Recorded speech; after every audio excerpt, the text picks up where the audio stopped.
I forgot to add a caveat, another tip here. So I'll try to, blend these videos together to the best of my abilities. I will get better over time, I promise. Pruners, make sure they're good, they're in working condition.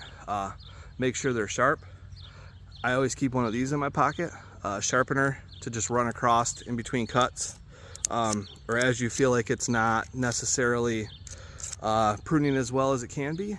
And then another thing that I like to keep with me, sorry, I had to step out of view here, rubbing alcohol.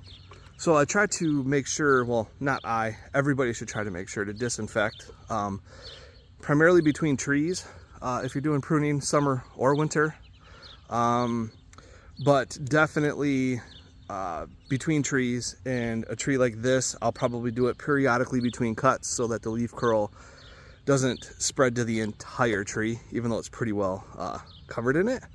I just wanted to add that, and then I will get into some pruning here. I'll speed this up so it's not so boring, and then we'll show the finished product.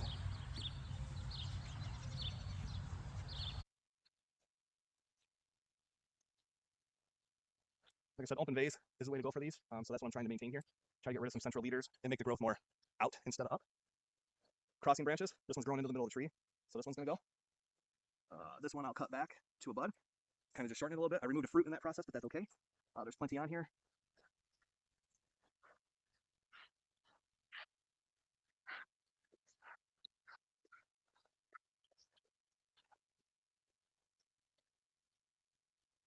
You want to try to train your growth as well to grow out, not up. So take that into consideration when you're making heading cuts for a bud that's growing out. Clip it at that bud to encourage that growth to go in that direction. I know I'm doing this extremely fast, but I already know how I want this to look and what I want the final product to be. This branch is pretty over here. I inadvertently took a piece of fruit out with that one as well. Maybe I'll ditch this branch since I already have one growing in that direction. So since I already have one, I don't know if you can see it right here, growing in the same direction coming out. You want to try to limit those so that you don't have a whole bunch at the exact same scaffold level in the tree.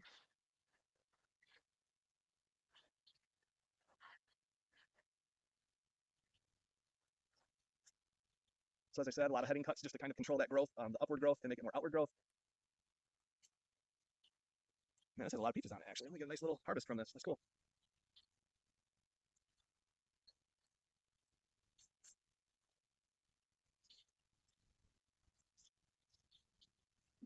It looks like this is trying to establish a new leader here, so I'm going to take this guy out to encourage more lateral growth opposed to upward growth. I will take this one out to keep it from growing into the tree. Same with this one, it's trying to establish a new leader, so I will get rid of this one here. Tons of Japanese beetle damage, and I will spray this after this video because it drives me nuts. But I had other stuff going on, so I didn't get around to my typical spray. So I'm going to do these cuts for height, like I said, reduce the height of the tree. Trying to find the best spot for them. I'm trying to do it quick because we're on video as well. Over to this chunk of branches, a lot of fruit set on here. Same thing, trying to establish a leader, so we're going to remove the leader. Head these back, add a node that's growing outward. I don't know if you guys can see in this video, there's a lot of Japanese beetles flying out as I'm doing this. So it's good I got to this when I did. Better late than never, right? Maybe not the best approach, but yeah, it's better than not doing it. You're just allowing these trees to kind of go. I'm trying to limit height so that when it comes time to harvest the fruit, I can primarily reach it from with my hand, opposed to having ladders or some type of equipment out. So that's my focus here, is trying to make sure that I can reach most of the fruit set by hand and not have to deal with climbing. I'm not a big fan of that. Heading cuts at branches that are growing outward. Like I said, trying to eliminate the establishment of leaders. I'll take this one off. It's just not good growth. Try to pull some of these gross leaves off of here. That branch is kind of gross. Now that I'm into the branches that are having the major issue, also clean all of this up when you're done. If you leave it sitting there, the spores can come right back up into the tree, and I have another peach directly behind my camera here. So I'd like to limit the cross-contamination between them. I'll take that one off because it's growing up. So all these outward buds. Yeah, I'll just remove this whole thing, actually. Sometimes you kind of make executive decisions as you're walking around. Definitely got to trim this one back. We'll encourage it here because there's a bud growing out. So we'll try to keep that out from the sun. Same with this one here. One coming out. Since I'm going to have a couple in the same spot, train this one. That one should come this way. This one's kind of growing into the tree. So this good bud here, it's coming out. So hopefully encourage it to come that way. I don't need two on top of each other, so I'll reduce that.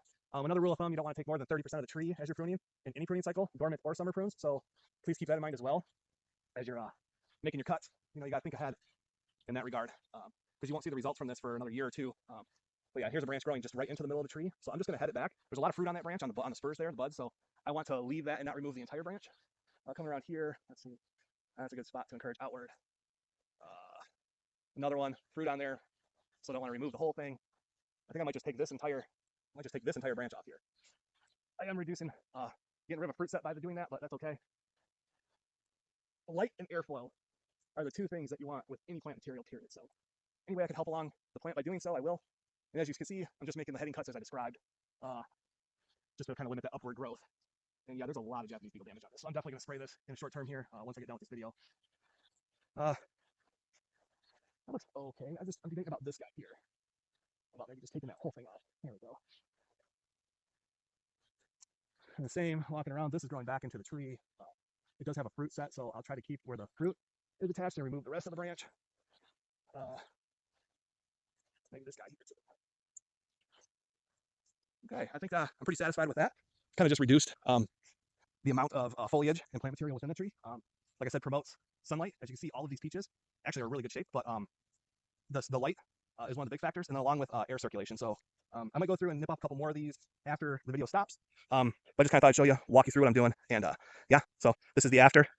If you can remember the before, let me see if I can zoom out at all. No, that's it. If you remember the before, I didn't take off a whole lot. Like I said, rule of thumb, no more than 30%. So that was just kind of a brief walkthrough of my peach summer prunes.